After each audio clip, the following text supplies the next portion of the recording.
Hello and welcome back to my YouTube channel. I am Jayesh. I hope आप सब बढ़िया होंगे। हमने ऑलरेडी नाउन एंड प्रोनाउन का वीडियो अपलोड कर चुके हैं। जैसा आप जानते हैं, we are making videos on the parts of speech. So today's our topic is verb. हाँ जी, वर्ब के बिना इंग्लिश में कोई सेंटेंस ही नहीं बनाया जा सकता। और वर्ब इतना इंपॉर्टेंट और इतना इंटरेस्टिंग टॉपिक है ना, जो पढ़ाने में भी बहुत मजा आता है। तो चलिए पढ़ते हैं वर्ब के बारे में। First of all let's read the definition. A verb is a word that tells what someone और समथिंग डज इज और एक्सपीरियंस। वर्ब एक ऐसा वर्ड है जो बताता है कि कौन क्या कर रहा है, क्या है और क्या अनुभव या एक्सपीरियंस करता है। In simple words it tells about the action. ये एक्शन के बारे में बताता है, स्टेट के बारे में बताता है और कंडीशन के बारे में बताता है। हमने छोटे से पढ़ के हैं क्या कि एक्शन वर्ड्स को क्या बोला जाता है? वर्ब्स। हाँ, ये सही है, बट हर एक एक्शन वर्ड वर्ब, हाँ हर एक एक्शन वर्ड तो वर्ब होता है, लेकिन ऐसा जरूरी नहीं है कि वर्ब हमेशा एक्शन वर्ड ही हो। अब देखिए कि 3 मेन जॉब्स होती है वर्ब की। एक तो एक्शन बताना, एक स्टेट ऑफ बीइंग यानी उसकी अवस्था, कंडीशन और एक्सपीरियंस बताना। अब जैसे स्टेट एक्शन क्या होता है? शोज अ फिजिकल और मेंटल एक्शन। तो ऐसे वर्ड्स जो फिजिकल या मेंटल एक्शन के बारे में बताते हैं उनको क्या बोला जाता है? वर्ब्स। जैसे रन हो गया, राइट हो गया, थिंक हो गया, कुक हो गया। Clear? So she runs every morning. So runs is a verb. वह रोज सुबह तेज दौड़ती, वह रोज सुबह दौड़ती है। सेकेंड, स्टेट ऑफ बीइंग, जो एक स्टेट ऑफ बीइंग बता रही है। क्या बता रहा है? ये सब्जेक्ट को थोड़ा डिस्क्राइब करता है, ठीक है? इसमें कोई भी एक्शन नहीं होती है। Links the subject to a description और आइडेंटिटी। सपोज अब इसमें सबसे पहले क्या होता है? Am, is, are, was, were, become, etcetera. He is a teacher. यहां पे कोई एक्शन नहीं हो रही, बस बता रहे। क्या बता रहे? कि वह टीचर है। कौन सा वर्ड बता रहे हैं? इज, कि वह टीचर है। Okay, next third one is condition experience. It shows about the feelings के बारे में बताता है। पोजीशन यानी अपना क्या है। चेंजेस बदलाव के बारे में बताता है। वर्ब्स कौन सी होती है? फील होती है, हैव होती है, लव होती है, ग्रो होती है, एक्सेट्रा। अब जैसे आई फील टायर्ड, अब इसमें कोई एक्शन नहीं हो रही, बट मेरी कंडीशन बता रहे। क्या कि आई फील टायर्ड, कि मुझे थकान है या महसूस हो रही है। I have a car, position बता रहा है। तो हैव क्या बता रहा है? Position. So verbs is a very easy topic और इसको पढ़ने में मजा आता है। क्लियर? अब जैसे कि वर्ब में आपने बेसिक्स पढ़ा, ये क्या बताता है? स्टेट बताता है, कंडीशन बताता है और एक्शन बताता है। ओके, अब वर्ब्स अलग अलग टाइप की होती है। Transitive, intransitive, action, modal verbs, helping verbs, weak verbs, strong verbs, stative verbs. हर एक वर्ब के बारे में, each and every verb we are going to study in this video. So let's start the types of verbs. So now let's study about the types of verbs. So now first verb which is action verbs. तो ऐसी verbs जो action बताती है वो किस category में जाती है? action verbs.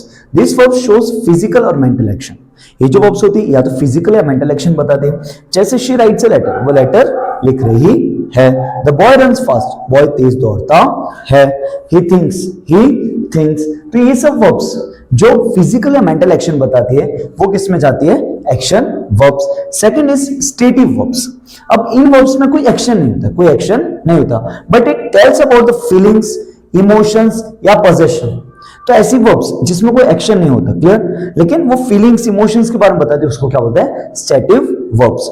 I love chocolates, मुझे चॉकलेट्स पसंद है, तो लव क्या हो गई? Stative verb. I have a car, जो पोजीशन बता रहा है, तो हैव क्या हो गया? Stative verb. Now the third one is helping verb, and this is the most important in verbs. Clear? Helping verb help to show the tense.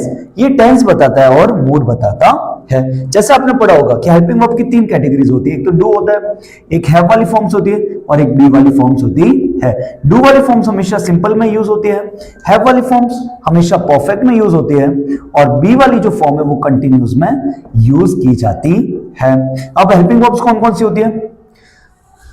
is, am, are, has, have, had, yes, was, were, do, does, did, ये सब क्या होते हैं? Helping verbs होती है। अब I am playing cricket, अभी जो एम है, एम क्या है? हेल्पिंग वर्ब है। अभी मेरे को बता रहा है प्लेइंग, तो मेरे को पता है कि प्रेजेंट पार्टिसिपल है, वर्ब 4 है, कंटिन्यूस है, लेकिन एम मेरे को बता रहा है, क्या बता रहा है? मेरे को टेंस बता रहा है। कौन सा टेंस बता रहा है? प्रेजेंट टेंस बता रहा है। So that is present continuous tense. She has completed her work, तो हैज क्या बता रहा है? मेरे को हेल्पिंग वर्ब है। क्लियर? हैज कंप्लीटेड, तो ये कंप्लीटेड वर्ब 3 तो मेरे को बता रहा है परफेक्ट है, लेकिन हैज मेरे को बता रहा है कि प्रेजेंट परफेक्ट टेंस है। आई होप आपको हेल्पिंग वर्ब पे बहुत डिटेल में पढ़ा जा सकता है, बट नॉर्मल ऐसी वर्ब्स जो मेन वर्ब के पहले आती है और टेंस या वॉइस के बारे में बताती है उसको बोला जाता है helping verbs. Now the fourth one is linking verbs, same as stative verbs. ये क्या करती है, सब्जेक्ट के बारे में ज्यादा इंफॉर्मेशन देती है। Like she is a teacher, इसमें कोई एक्शन नहीं होती but gives more information about the subject. अब वह कौन है, टीचर है, तो इस क्या हो गया helping verb. The food smells delicious, food delicious क्या हो रहा है, स्मेल आ रहा है, उसकी सुगंध आ रही है। किसकी आ रही है, फूड की सुगंध आ रही है, तो स्मेल्स क्या हो गया, स्मेल्स लिंकिंग वर्ब हो गया। अब इसके बाद now next is fifth modal verbs. This verb shows ability in काबिलियत बताता है, परमिशन लेने के लिए, पॉसिबिलिटीज बताने के लिए, एडवाइस या नेसेसिटीज बताने के लिए। क्लियर, तो ऐसी वर्ब्स जो ability, permission, possibility, advice, necessity के लिए यूज होती है उनको क्या बोला जाता है, modal verbs. Like I can swim, मेरे में एबिलिटी, क्या एबिलिटी है कि स्विम करने की, तो कैन क्या हो गया, मॉडल वर्ब जो मेरे को एबिलिटी बता रहा है। अगर मैं कर सकता था then I could have used I could swim, I could swim. Next, you should respect your elders. You should respect your elders. So should is what? Modal verbs. ये आपको क्या बता रहा है, एडवाइस बता रहा है कि तुम्हें अपने एल्डर्स यानी बड़ों की रिस्पेक्ट करनी चाहिए। कौन कौन से मॉडल वर्ब्स होते हैं, can, could, may, might, shall, should, will, would, ought to and must. Now the next one is regular verbs. तो अपन को पता है कि verbs speak, spoke, spoken, talk, talk, talked, play, play, played, write, wrote, written. तो ऐसी verbs, उसमें कुछ वर्ब्स होती है जिसके पीछे सिर्फ ईडी लगा के चेंज किया जा सके। Like talk, talk, talk, play, play, played, played, walk, walk, walked, apologise, apologised, apologised, okay, agree, agreed, agreed. तो उन वर्ब्स को क्या बोला जाएगा, रेगुलर वर्ब्स और वीक वर्ब्स। तो ऐसी वर्ब्स जिनके पीछे ईडी लगा के उनको पास्ट फॉर्म में कन्वर्ट कर दिया जाए उनको क्या बोलेंगे, रेगुलर वर्ब्स और weak verbs. Like play, played, walk, walked. Next is irregular verbs और स्ट्रॉन्ग वर्ब्स। तो ऐसे वर्ब्स जिनके पीछे ईडी लगा के उसको पास्ट में कन्वर्ट ना किया जा सके, they will be known as irregular verbs. Like go का वेंट होगा, ना कि गो का गॉड, GOED होगा, ओके। लाइक ईट का एट होगा, ना ईट का ईटेड, EATED होगा। क्लियर, तो ऐसी वर्ब्स जिसके पीछे ईडी लग के चेंज कर दिया जाए उनको रेगुलर बोलेंगे या वीक वर्ब्स बोलेंगे। बट ऐसी वर्ब्स जिनके पीछे ईडी लग के we can not change in the past tense, then they will be known as irregular verbs और strong verbs. Now the next one is transitive verbs. Transitive, तो ऐसी verbs जैसा आप हिंदी में बोलते होंगे सकर्मक क्रिया, सकर्मक क्रिया, ओके। सो ऐसे वर्ब्स जिनके पीछे ऑब्जेक्ट चाहिए ही चाहिए for the complete meaning, okay, उनको क्या बोलेंगे, ट्रांजिटिव वर्ब्स। तो this verbs need an object to complete their meaning. उनकी मीनिंग कंप्लीट करने के लिए क्या चाहिए, object. She bought a dress, she bought, उसने खरीदी, क्या खरीदी, we are not getting the complete meaning. Clear, तो bought is what, transitive verb. But when we get the answer a dress, then we are getting the complete meaning, she bought a dress. I opened the door. Opened is what, transitive verb. मैंने खोला, क्या खोला, the door, okay. Now next intransitive verbs. तो ऐसी verbs जिसके पीछे जरूरी नहीं है कि हमको क्या चाहिए, ऑब्जेक्ट चाहिए, okay. बिना ऑब्जेक्ट के भी अगर मीनिंग पूरी हो जाए, they will be known as intransitive verbs. These verbs do not need an object to complete their meaning.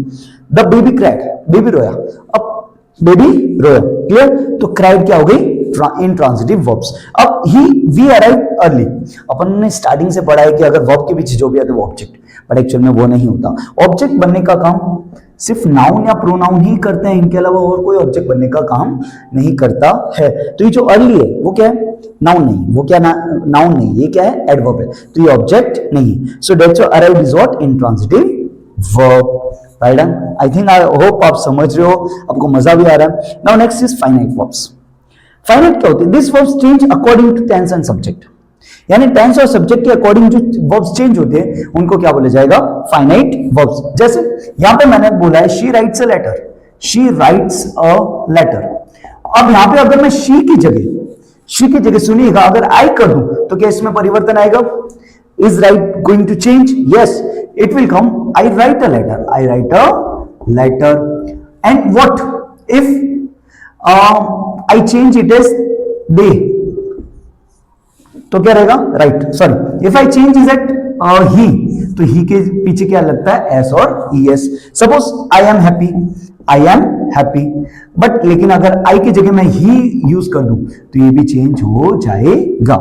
तो ऐसी वर्ब्स जो सब्जेक्ट और टेंस के अकॉर्डिंग चेंज हो जाए उसको क्या बोलेंगे, finite verbs. Now the last part which is non-finite verbs. तो ऐसी verbs जो टेंस और सब्जेक्ट के साथ चेंज नहीं होती है उनको क्या बोला जाता है? Non finite verbs. अब ये वर्ब्स तीन टाइप की होती है. एक तो इंफिनिटिव होती है, एक जीरेंड होती है और एक पार्टिसिपल होती है. इंफिनिटिव में क्या होता है? To plus verb. जीरेंड में क्या होता है? Verb plus ING and last one is participle. उसमें क्या होता है? वर्ब की थर्ड फॉर्म.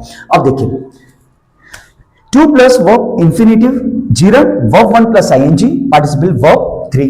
अब यहां पे तो ऐसे वर्ब ही काम करती है, लेकिन जब भी टू आता है, टू के बाद में हमेशा वर्ब की फर्स्ट फॉर्म आती है. तो आई वांट, ही वांट्स, भले आगे वाला जो भी चेंज हो जाएगा, लेकिन टू के बाद में जो वर्ब आएगी वो कभी भी चेंज नहीं होगी. It will remain same as it is. To learn, to sing. Now next is gerund. Gerund क्या होता है? ये वर्ब के साथ आईएनजी बना के एज ए नाउन काम करता है. एज ए नाउन काम करता है. Swimming is a good exercise. Swimming एक अच्छी एक्सरसाइज है. Walking keeps us fit. Walking हमें स्वस्थ रखता है. Clear? So walking and swimming both are what? Gerund. Clear? और ये आने से यहां पे वर्ब में कोई चेंज नहीं आएगा. And the last one is participle. Like broken glass is dangerous. Broken glass is dangerous. तो ब्रोकन और ये रनिंग, इन दोनों से क्या होने वाला है? वर्ब में कोई चेंज नहीं आएगा. लेकिन एक्चुअल में ये जो ब्रोकन और रनिंग है ये वर्ब नहीं है. ये ऐसे क्या काम कर रहा है? एडजेक्टिव. क्या काम कर रहा है? एडजेक्टिव. अब एडजेक्टिव क्या होता है? पार्ट्स ऑफ स्पीच के बेसिक्स में पढ़ा था. ऐसे वर्ड्स जो नाउन या प्रोनाउन को डिफाइन करता है. अब ग्लास कैसे है? ब्रोकन, टूटा हुआ है. और ये कौन सी फॉर्म है? Participle. Break, broke, broken. Next, the running water is clean. The running water is clean. So अब ये जो रनिंग वाटर है ये भी क्या? पार्टिसिपल है. ये भी पार्टिसिपल है, लेकिन ये कौन सा है? Verb fourth, present participle. Present participle. अब जो पानी, कैसा पानी? रनिंग, यानी जो चल रहा है. Water is clean. Clear? So I hope आपको वर्ब्स क्या होता है, वर्ब्स के टाइप्स क्या होते हैं. वैसे तो और भी अलग अलग टाइप्स भी होते हैं. कॉजेटिव होता है. क्लियर? बी वर्ब्स अलग से होती है, हैव वर्ब्स अलग से होती है, डू वर्ब्स अलग से होती है. ऐसे बहुत सारे अलग अलग, लेकिन जो मेन टाइप्स के वर्ब्स है वो सब मैंने आपको इस वीडियो में कवर कर दिए. आई होप इसी के साथ ये वीडियो आपको अच्छा लगा होगा. क्लियर? अगर अच्छा लगा है then please do like and subscribe. Okay, so with this, thank you so much for watching. Have a nice day.